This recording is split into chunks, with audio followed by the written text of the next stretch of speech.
no medimos frecuencia cardíaca, medimos frecuencia de pulso, porque es a través de esa circulación periférica, esa sangre que llega al pulpejo de los dedos. A partir de ahí se capta. Entonces es una frecuencia de pulso. Lo propio con el electrocardiograma, yo puedo estimar la frecuencia cardíaca. Yo puedo confirmar si la frecuencia que yo he tomado con mi fonendoscopio realmente es real o no es real. Luego el ritmo. Ya hemos dicho de que hay una onomatopeya en el ritmo cardíaco. Loop, loop, loop, loop. Entonces, normalmente hay 2 ruidos cardíacos, pero puede uno escuchar el tercero y el cuarto ruido, que ya lo hemos definido qué significa. Eso es el ritmo. Entonces, hay diferentes tipos de ritmo. Vamos a hablar del ritmo sinusal, que es el normal, y otro ritmo. Y aquí vamos a aprender cómo se reconoce un ritmo normal de un ritmo que no es normal. El ritmo normal se llama ritmo sinusal, y el ritmo que no es normal pues puede adoptar diferentes nombres. Eso vamos a ver. El dolor de cabeza siempre para el estudiante ha sido el estimar, el calcular el eje cardíaco. ¿Qué les puedo decir yo del eje cardíaco? En una emergencia no tiene importancia estimar el eje cardíaco. Cuando yo estoy en una emergencia, le hago un electrocardiograma al enfermo, lo que menos me interesa es el eje cardíaco. Lo que sí tengo yo que reconocer es si tiene alguna arritmia cardíaca el paciente o está sufriendo un ataque cardíaco, porque el electrocardiograma es un examen complementario fundamental para el diagnóstico del infarto o del preinfarto. Que un estudiante no sepa estimar, calcular el eje cardíaco, se le perdona. Pero lo que no se le puede perdonar es que, o un médico que esté en la guardia, que no sepa interpretar, que no sepa reconocer en el electrocardiograma cómo se ve un infarto agudo de miocardio. Por eso es que el eje cardíaco en la guardia pues no tiene mucha importancia. Ya cuando uno lo ha internado el enfermo y tiene más tiempo, evidentemente hay que saber dónde está el eje cardíaco. Existen algunas modalidades para calcular el eje cardíaco, les va a costar de hecho. Y aquellos estudiantes que no están leyendo y aquellos estudiantes que no miran uno y otro electrocardiograma no van a aprender a sacar el eje cardíaco. Van a aprender hoy, y si no miran todos los días, si no se familiarizan con el electrocardiograma, se van a olvidar de sacar el eje cardíaco. Pero también el electro, si bien cuando Einthoven lo descubrió, el electrocardiograma era de extrema importancia y prácticamente el único objetivo era la detección de las arritmias.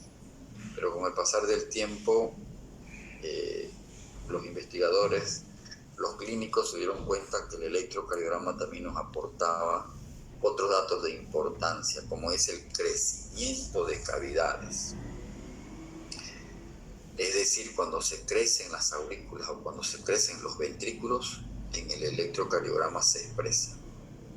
Y uno correlaciona la clínica con el electrocardiograma. Si yo tengo un paciente que tiene una sospecha de estenosis mitral, pues tengo que ir a buscar el crecimiento de la aurícula izquierda. Entonces, en el electrocardiograma se puede ver el crecimiento de la aurícula izquierda, el crecimiento de la aurícula derecha, el crecimiento del BD y el crecimiento del BI. Entonces, también nos sirve el electrocardiograma para el crecimiento de las cavidades. Y algo que es sumamente vital e importante es que a través del electro yo puedo detectar los signos de isquemia, de lesión y de infarto. Esto en relación a lo que son los síndromes coronarios agudos, como ser el angina inestable y el infarto agudo de miocardio. Probablemente en la valoración de un paciente que viene con un dolor del pecho, sacarle un electrocardiograma es fundamental porque me va a permitir primero, diagnosticar, o segundo, descartar que no sea un infarto agudo de miocardio, y eso se hace a través del electrocardiograma. Y una cosa también acá que no está, es que el corazón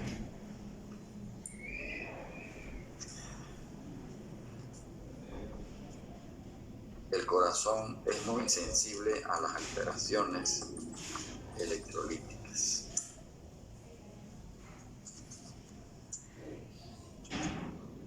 Una hipopotasemia, una hiperpotasemia se puede ver en el electrocardiograma. Así que para eso también es importante. Y créanme de que uno mira un electrocardiograma y es tan sensible el electrocardiograma que uno puede decir, uno puede sospechar fuertemente. Hay una hiperpotasemia, hay una hipopotasemia, por ejemplo, las ondas U son ondas que aparecen frecuentemente cuando hay hipopotasemia. Y las ondas T hiperagudas altas son muy frecuentes cuando el paciente tiene una hiperpotasemia, por ejemplo, los pacientes renales crónicos. Un paciente deshidratado porque ha estado varios días con diarrea y ha perdido potasio, cuando yo le saco un electrocardiograma, yo puedo ver ondas U. Y eso puede significar fuertemente la sospecha de una hipopotasemia. Entonces vamos a ir empezando a leer, a interpretar.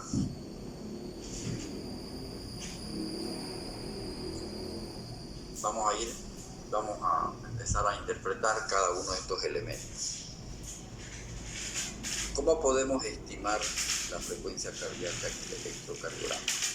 Sabemos que normalmente la frecuencia normal del latido del corazón es 60-100. Cuando está menos de 60 se llama bradicardia, cuando está más de 100 se llama taquicardia.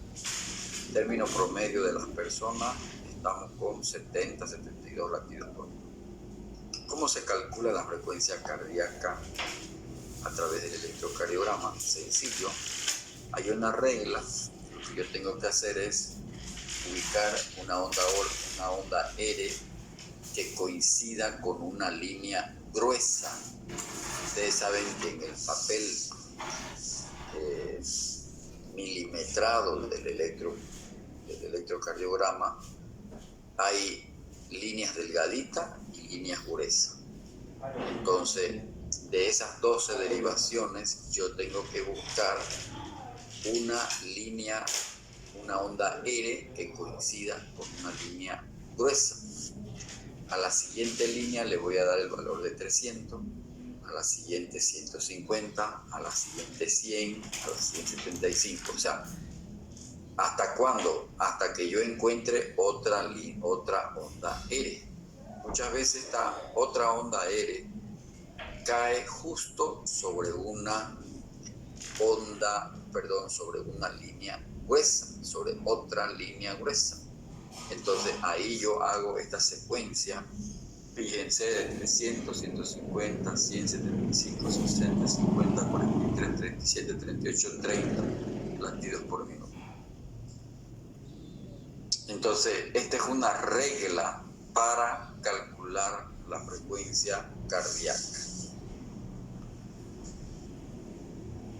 ¿Alguien no ha entendido esta regla? Y los que puedan la aplican en este momento en su electrocardiograma.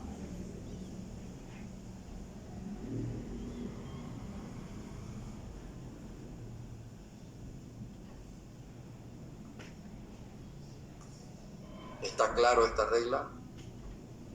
Sí, doctor. ¿Alguien conoce otra regla para calcular la frecuencia cardíaca? Que me enseñe, por favor, a ver. Esta es una de las más clásicas. Podemos también contar una onda R, que está, digamos, también en la línea gruesa, como usted lo mencionó, hasta la otra línea R. Contamos los cuadraditos, la dividimos en 1500. Correcto. 1500 dividido entre el número de cuadraditos, no de cuadrados. Sí, eso. Correcto, entonces adopten las dos reglas. Y ¿será que algunas veces yo no voy a encontrar en las 12 derivaciones una onda aérea que coincida con una línea gruesa? Sí, puedo existir eso.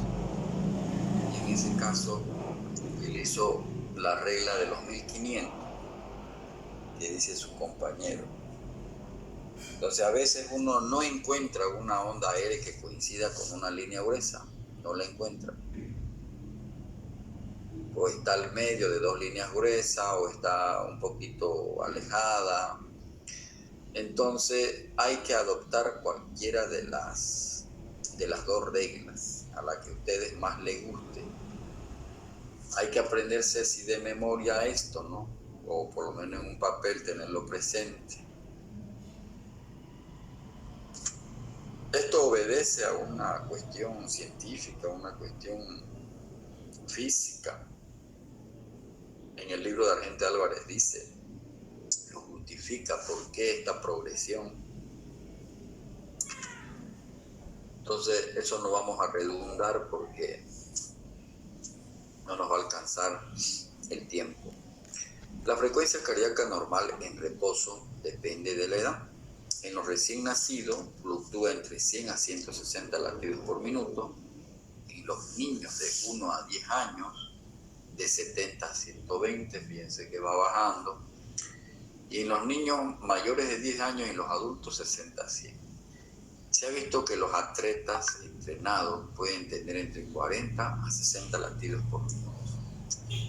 Hay deportistas que generalmente los deportistas tienen tendencia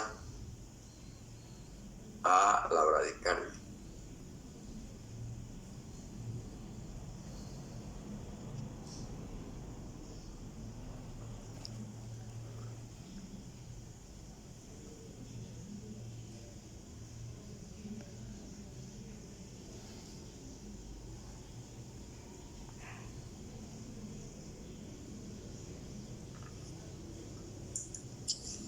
¿Ok? Distancia entonces entre las ondas Jerez de 2 latidos consecutivos. Y ahí está todavía más exacto, más de 300 a 150. Ahí uno puede estimar todavía más matemáticamente. Bien exacto es esto, ¿ya? El método clásico para hallar la frecuencia es dividir 1500 entre el número de cuadraditos de 1 milímetro que separan dos ondas Eres en una derivación. Si hay 20 cuadritos entre dos Eres, 1500 sobre 20, entonces 75 latidos por minuto. Pero ¿qué pasa? Esto es para frecuencias regulares. No se adapta, no es muy exacto cuando el paciente tiene un ritmo irregular. O sea que esto es para pacientes que tienen ritmos normales, pero taquicárdicos.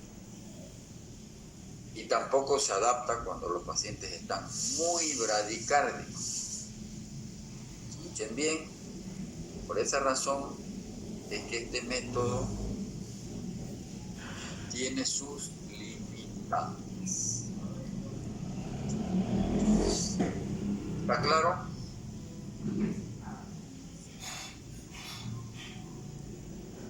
Como dice, sí, el cálculo más rápido y práctico a nuestro criterio es dividir 300 entre el número de cuadrados grandes que separan dos ondas Eres en una derivación. De manera que si dos ondas Eres están separadas por un cuadro grande, la frecuencia es de 300. Dos cuadros grandes, 150. Tres cuadros, 100. Cuatro cuadros, 75. Cinco cuadros es consecutivo. O sea que este método es práctico, o sea, es fácil, pero tiene sus limitantes.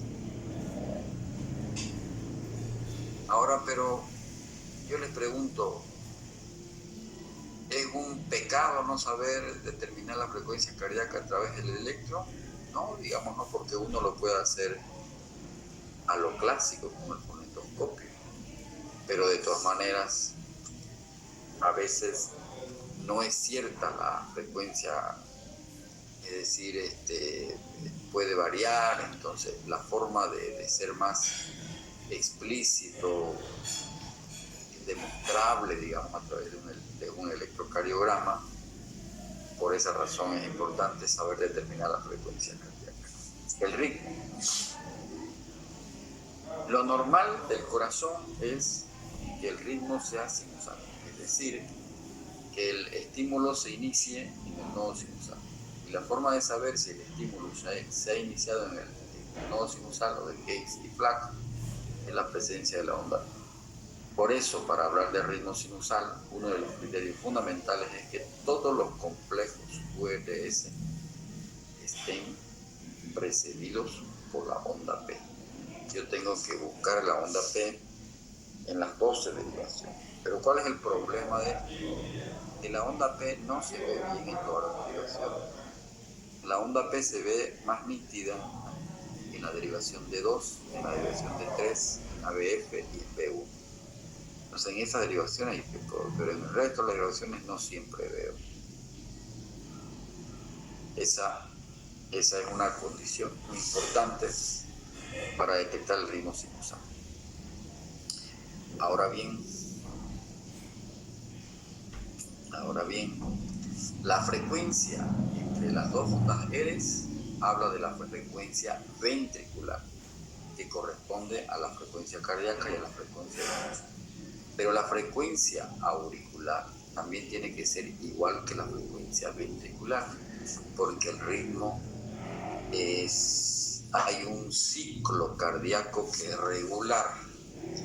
Entonces, esta frecuencia entre dos ondas Eres que expresa la frecuencia ventricular, o sea, la frecuencia cardíaca en realidad, porque lo que uno mide es esta frecuencia cardíaca, no está midiendo la frecuencia auricular, pero tiene que coincidir. Si esta frecuencia es 48, esta frecuencia auricular también tiene que ser 48. A considerar que un ritmo se encuentra en sinusal, debe cumplir una serie de criterios.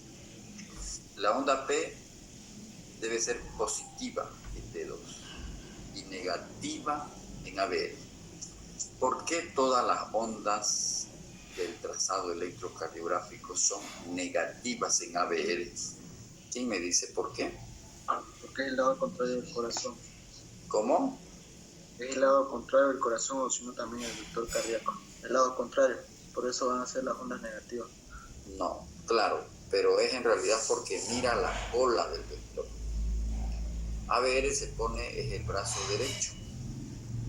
Entonces, el vector cardíaco normalmente va de atrás a adelante, de derecha a izquierda, ¿verdad?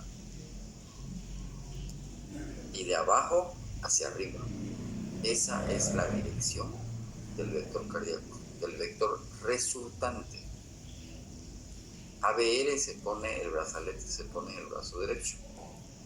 Es como decir, se pone en el hombro, entonces está mirando la cola del vector. Por esa razón siempre es negativa, todas las ondas son negativas en ABR. ABR no sirve para nada en la interpretación de un electrocardiograma. Solo te sirve para saber si has puesto bien los electrodos como referencia. La frecuencia tiene que estar, para hablar de ritmo sinusal, entre 60 y 100. Toda onda P debe ser seguida de un complejo. O sea, todos los complejos QRS tienen que estar precedidos por onda P cuando es ritmo sinusal. Los espacios RR tienen que ser equidistantes. Esta distancia de aquí tiene que coincidir con esta, tiene que coincidir con esta. Si es 80, 80. Si es 70, 70. Si es 60, 60. Por eso es que estos espacios RR son equidistantes. Y el intervalo PR, que va desde el inicio de la onda P al inicio del complejo QRS, tiene que estar entre 12 y 0,20 centésimas de segundo. mejor dicho, entre 120 a 200 milisegundos. Si se cumplen esas condiciones, uno habla de ritmo sinusal. Por lo tanto, el electrocardiograma que tienen ustedes en mano y que les va a servir para su examen práctico, tienen que definir si es ritmo sinusal o no es ritmo sinusal. Y llegamos a lo tedioso, que es el eje eléctrico. Para entender el eje eléctrico, tienen que revisar el triángulo de Itobe. Aquí están las 12 derivaciones del electrocardiograma. Mentira, están solamente las derivaciones del plano frontal. Para calcular el eje cardíaco no se utilizan las derivaciones del plano horizontal, se utilizan las derivaciones del plano frontal. Tienen que revisar el triángulo de Itobe. Fíjense que aquí están las 6 derivaciones del plano frontal. Mi pie izquierdo corresponde a más 90 grados. Ahí está, ABF.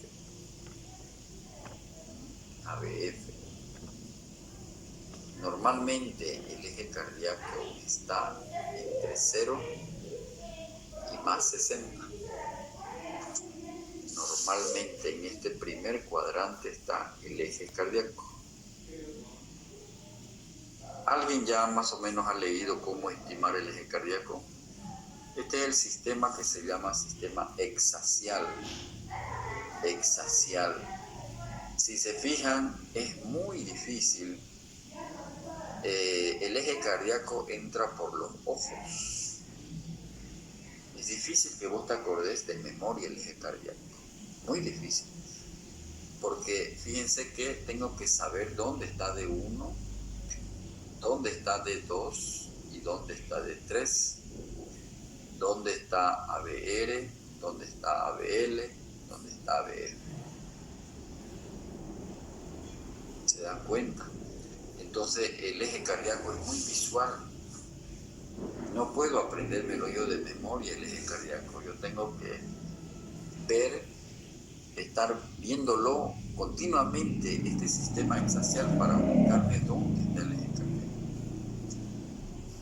Y una forma de estimar el eje cardíaco es lo siguiente: tengo que buscar un complejo QRS que sea isodifásico. ¿Qué quiere decir isodifásico? ¿Alguien me dice? Se encuentra que tiene una onda positiva y una onda negativa. ¿Cómo apellidas? Olvera. ¿Qué quiere decir eso, que tenga una onda positiva y una onda negativa?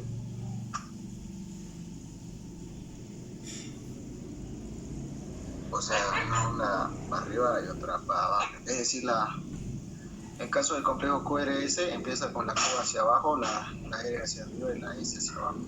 Las que como primero serían la Q y la S para hacer la recta. Y así sacar el eje cardíaco.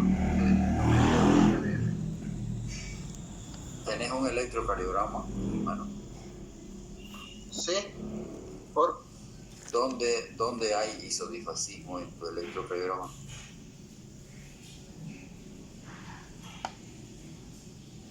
¿En qué derivación?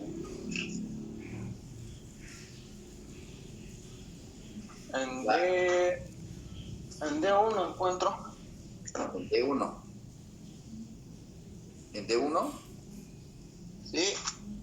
¿Cómo apellidas? En ABF. ¿Cómo apellidas? Olguera, doctor. Ya, Olguera, ¿dónde tenés isodifasismo en tu electrocardiograma? ¿Qué derivación? Ya.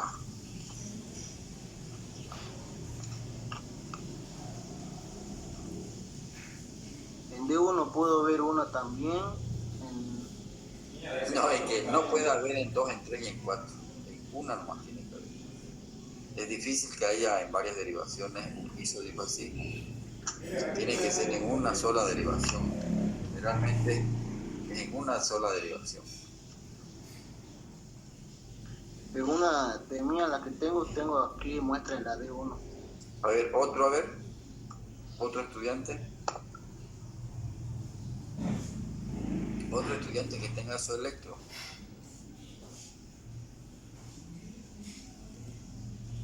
Nadie más tiene su electro. A ver. Cuando vengan a hacer la práctica de electrocardiograma mañana, les ruego que los que vengan con su electro para que yo ya les vaya tomando examen. Vamos a ver si saben reconocer el ritmo sinusal. Voy a hacer algunas preguntas con sus electros, por lo tanto tienen que venir con su electro para reconocer qué alteraciones, si es normal su electrocardiograma. ¿Algún otro estudiante, a ver, que me diga dónde está el isodifasismo en su electro? B6.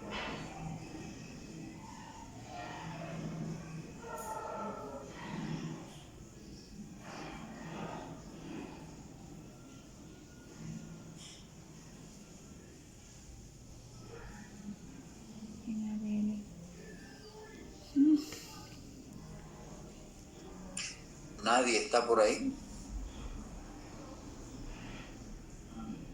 ¿Nadie más tiene un electrocardiograma? ¿Por qué no participan en clase? Doctor, Sí. yo lo tengo en ABL, ¿Qué apellidas? Castillo. Castillo. ¿Qué significa para vos isodifasismo? De las ondas. Cuando está en la...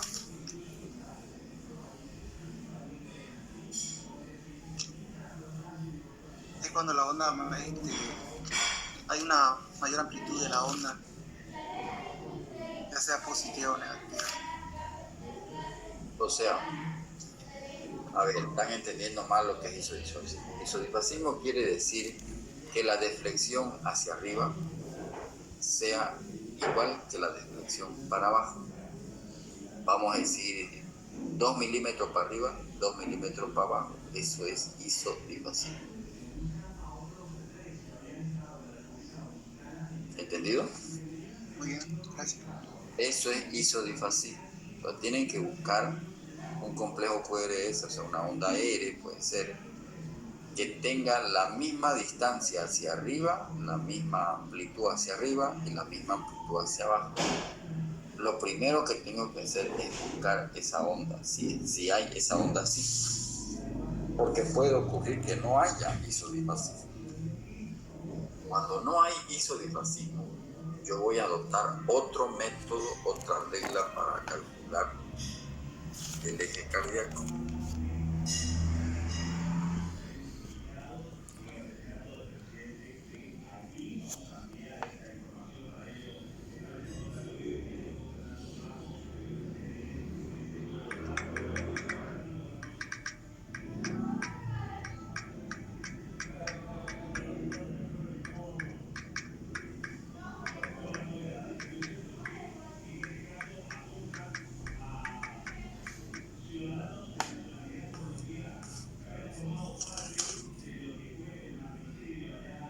Doctor, tengo uno en B3. ¿Qué dijimos al principio? No se toman en cuenta las derivaciones del plano horizontal, es del plano frontal nada más.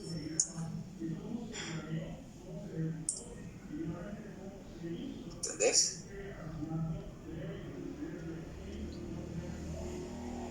Para calcular el eje con este método del isodifasismo, solo tomo en cuenta las derivaciones del plano frontal, no plano horizontal. Tengo que buscar en D1, D2, D3, A, B, F, nada más. ¿Entendiste? Sí, doctor. ¿Algún otro que tenga su electrocardiograma en mano y me diga dónde está su isodifasismo? Doctor, yo tengo en D3. D3, ahí está isodifásico. Sí. O sea, la onda que está hacia arriba está igualito que la onda que está hacia abajo, más o menos la misma amplitud. Si es 2 cuadraditos hacia arriba, 2 cuadraditos hacia abajo, o 3 hacia arriba, 3 hacia abajo, así está. Sí, de 4 cuadritos para arriba y 4 para abajo la otra. No. Ya, ¿dónde está ese isodifasismo? En la derivación de 3. De 3. Ya. Doctor, Sí. ¿y cuando hay diferencia simplemente de un cuadrito, vale o ya no entra? No vale, tienen que ser idénticos. Idéntico. Es como si te pasara una línea por el ombligo. Tiene que tener la misma longitud en centímetros hacia arriba y la misma longitud hacia abajo del ombligo. Tiene que ser igualito.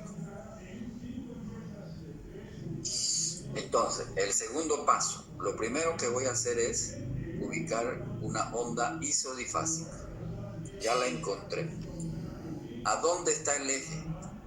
Perpendicular a donde está el isodifasismo. Quien me ha dicho que está su onda en D3, ¿cómo te llamas? ¿Cómo apellidas? Alejandra Paz. Alejandra. ¿Dónde estaría tu eje cardíaco entonces? Fíjate en el esquema. Estás mirando la imagen, ¿no ves? Sí. Ya, el isodifasismo está en D3, decimos, ¿ves? Aquí Sí. está D3.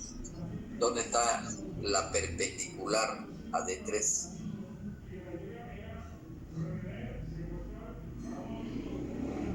¿Se dan cuenta cómo calcular el eje? Es visual, no es de memoria, no hay memoria y es difícil, porque es una representación gráfica del sistema axial. Es que Beethoven era un tipo sumamente inteligente, complicado, tipo Einstein, ¿no ves? ¿Quién lo entendía? A Einstein, ustedes lo entendían. ¿Dónde está la perpendicular a D3? Tu isodifásica está en D3. Esta es. Aquí está el isodifasismo en D3. Fíjate hasta dónde va. ¿Cuál es la perpendicular a D3? D2. En 60. 60 grados. Positivo. Quiere decir que tu eje cardíaco está normal. Porque normal el eje está entre 60 y más 90. Como está en más 60, porque no es igual que esté aquí es menos 60. Fíjense, es menos 30, menos 60. Entonces está en más 60. ¿Se dan cuenta cómo es? Primer paso, ubicar el isodifasismo. Y segundo paso, el eje va a estar perpendicular a ese isodifasismo. Entonces la perpendicular a D3 es D2.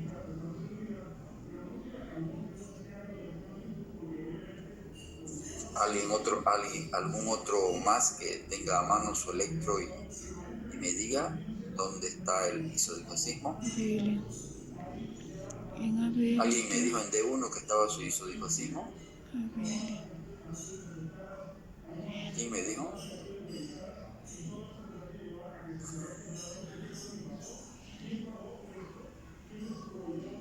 O sea, estoy yo imaginándome que ustedes están mirando su electrocardiograma, ¿no?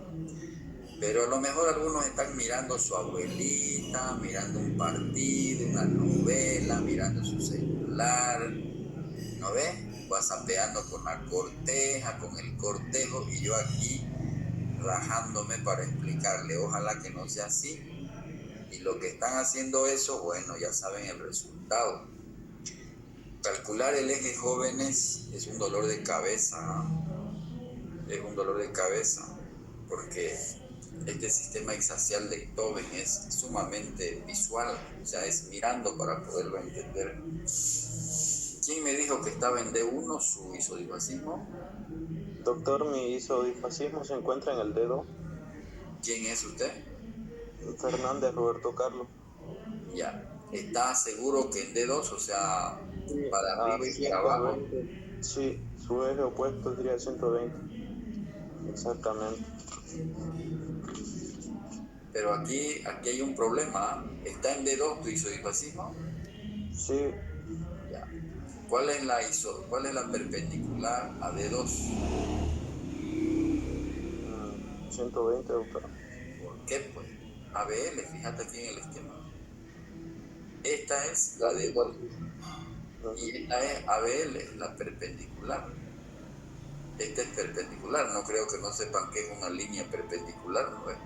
Esta es D2, vos decís que está en D2, ¿verdad? Sí, en esa.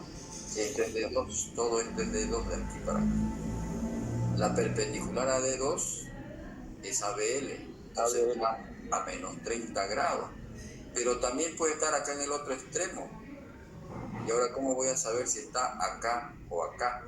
Porque si está acá, el eje cardíaco está desviado a la izquierda. El eje cardíaco, cuando está entre 0 y menos 90, está desviado a la izquierda. Y eso es anormal. Quiere decir que tu paciente tiene algún problema cardíaco. Porque lo normal es que esté en el primer cuadrante, entre más 0 y más 90. Aquí tiene que estar el eje cardíaco. Pero esta incertidumbre, esta nueva dificultad que le estoy dando, porque está a menos 30 o está a menos 150, porque aquí es más 120, perdón, aquí es más 150, porque esto mueve de a 30 grados. Aquí es, ¿no ves? Más 150 se ve. Y esto es una desviación a la derecha. Pero, ¿cómo voy a saber si está acá o está acá? Es entre 120 y 150, doctor. Lo podríamos verificar cuando yo vaya a pasar mi práctica con usted. Pero ¿cómo? Pues si decís que está a D2, ¿cómo vas a decir menos 120? Menos 120 está aquí.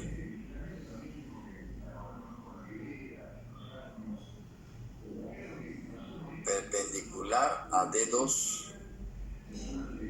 Esta es la perpendicular. O a menos 30 o a más 150. Está clarito aquí. ¿Por qué vas a decir a menos? Es esto. Bueno, espero que sean varios los que están siguiendo la clase, porque me preocupa porque no participan o es que no tienen sus electrocardiogramas. Doctor, Sí. tengo otro electrocardiograma y aquí Ya. está en ABR los puntos isoeléctricos. ¿Cuál es la perpendicular a ABL? Sería entonces la de D3, la más 120 o menos 60. o menos 60, ¿no? ¿Y cuál voy a elegir? ¿La morena de labio grueso o la rubia? ¿Cuál voy a elegir?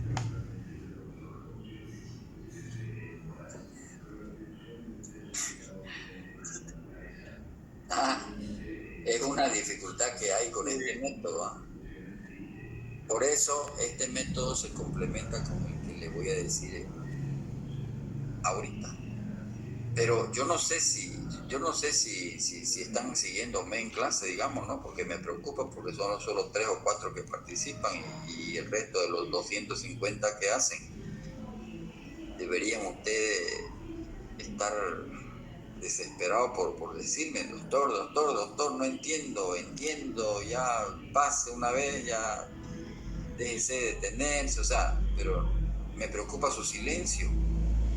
El silencio otorga, no sé, pues, ¿no? ¿Qué dicen sus compañeros? ¿Están entendiendo, no están entendiendo? Doctor, el mío está en ABF, entonces la perpendicular sería en 0 o en 180. Pero ¿por qué 180 es positivo y negativo? Porque esto va así y esto va así.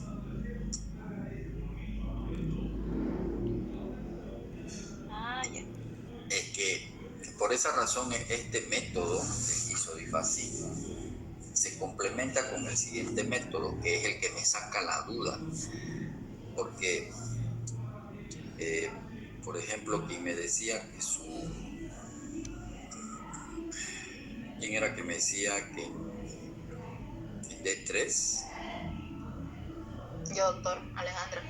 Alejandro, D3, ¿qué decíamos? ¿Cuál era la perpendicular a 3? D2, ¿no ve? D2. ¿Estaba más 60 o menos 120? Ahí está la duda, ¿no? Más 60. Esa es la duda, digamos, ¿no? Porque puede estar acá también el eje cardíaco, porque es todo esto. Esta es la perpendicular a D3. Entonces, el otro método es tal vez más sencillo, pero se complementa. Resumiendo, este método de buscar el isodifasismo, dos fases, dos partes, ¿no ves? Primero, se ubica donde hay isodifasismo. Ubico el isodifasismo y donde cae la perpendicular, ahí está el eje. Pero tengo la duda, ¿está hacia lo positivo o hacia lo negativo? Eso es la duda que me trae este método del isodifasismo. Bueno, el segundo método, y el método más sencillo, yo no sé si alguien tiene el libro de Dubin. ¿Alguien tiene el libro de Dubin? Si ustedes buscan en la red de internet electrocardiografía básica de Dubin, Dubin nos enseña el electrocardiograma como en una novela. Muy bonito es ese libro para estudiantes, bonito, es como una telenovela, muy práctico y muy didáctico, entonces yo se los recomiendo. El segundo método, que es muy fácil, es el siguiente y sencillo. ¿Qué es lo que debo hacer? Simplemente busco la onda, o sea, donde hay un complejo QRS de mayor amplitud.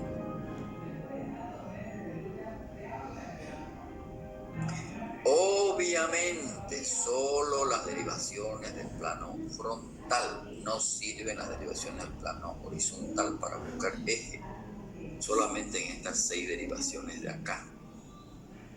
Ubiquen dónde se encuentra la onda de mayor voltaje.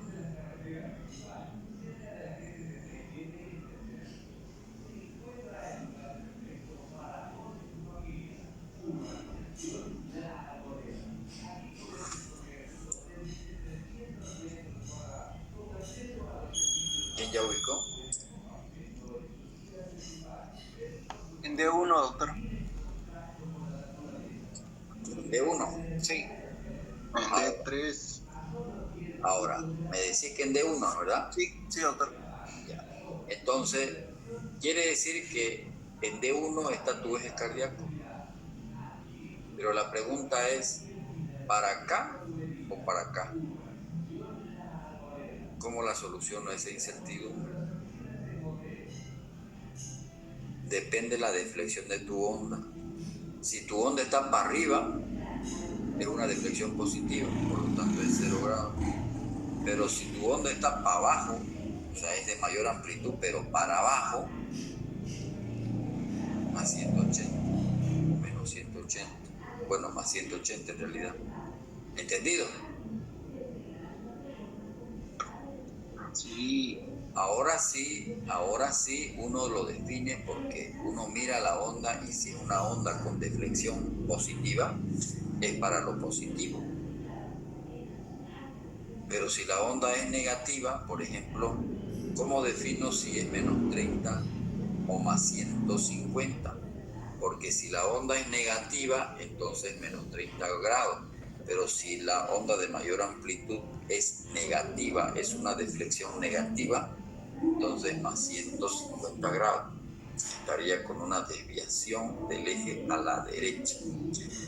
Esto es eje normal, esto es desviación del eje a la izquierda, esto es desviación a la derecha y esto es desviación extrema a la derecha. ¿Entendido? Así se definen los 4 ejes del corazón. Un paciente puede tener un eje normal, un paciente puede tener un eje desviado a la izquierda, que se ve en algunas patologías. Un paciente tiene desvío del eje a la derecha y desviación extrema a la derecha, que se llama. Esos son los 4 ejes que hay. Entonces, es cuestión de practicar. Así como ustedes lo miran desde que amanece el celular hasta que anochece, así lo van a mirar el sistema hexacial para acordarse dónde está BL, dónde está BR, en cuántos grados está BR, en cuántos grados está BL, en cuántos grados está D2, ABF, D3, para que se puedan acordar y estimar el eje cardíaco.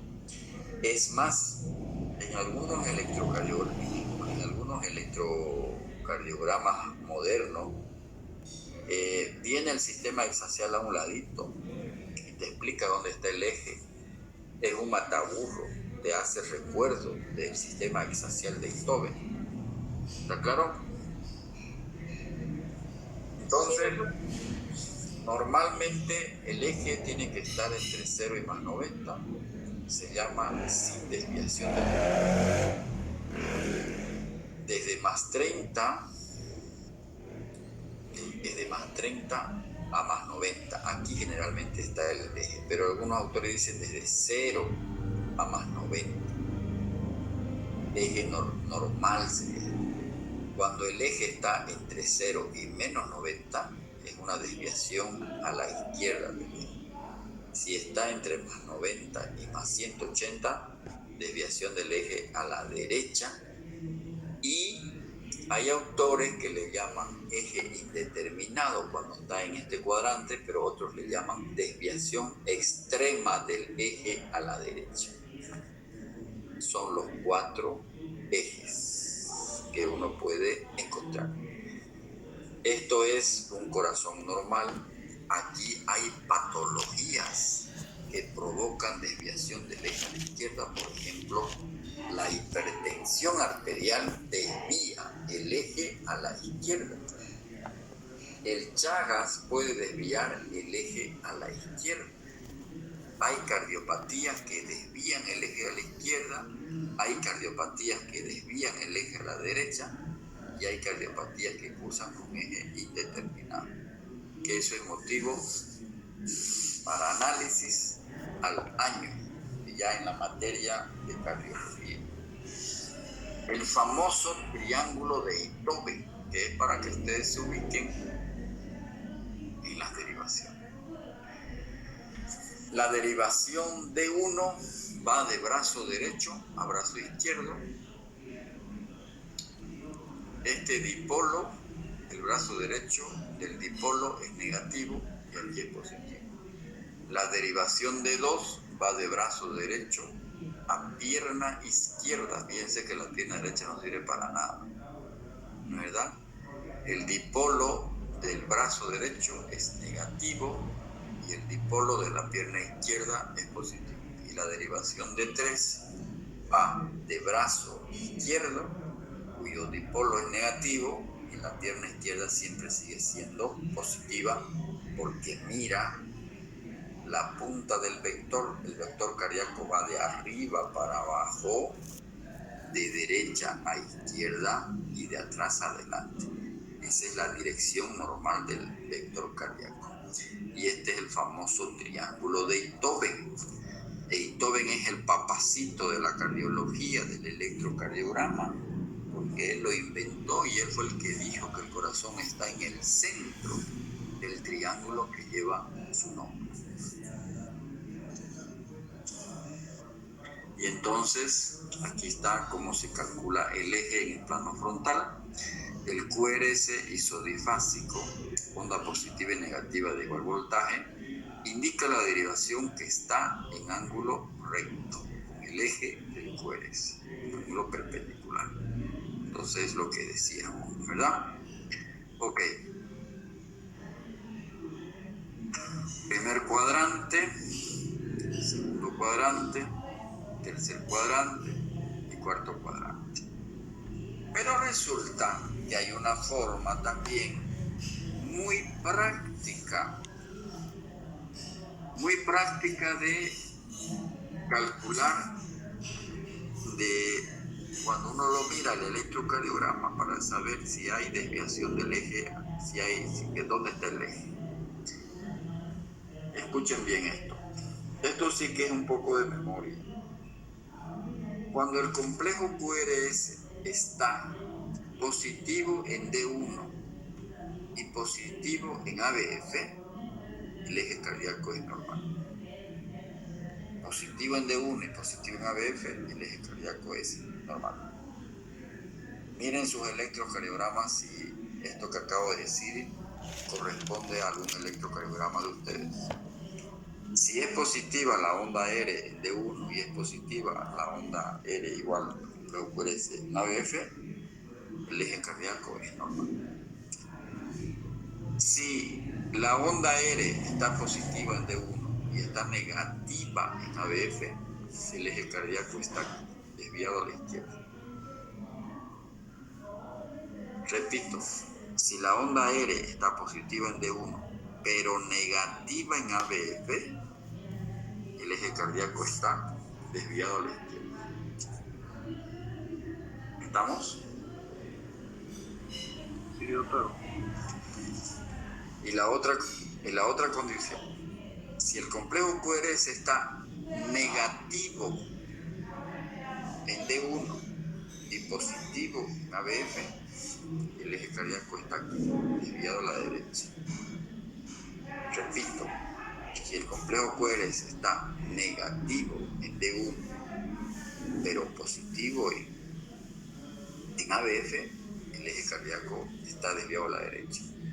Y si está negativo en D1 y negativo en ABF, eje con desviación extrema a la derecha. Está aquí. Entonces, estas son las 4 situaciones, 4 formas sencillas de estimar dónde está el eje. Yo, por ejemplo, como leo electrocardiograma todos los días de enfermos, vienen los enfermos aquí a mi consulta y le hago electrocardiograma, lo miro el electro y de forma simple, lo más habitual que hago es esto último que les he enseñado. Positivo en D1, positivo en ABF, eje normal.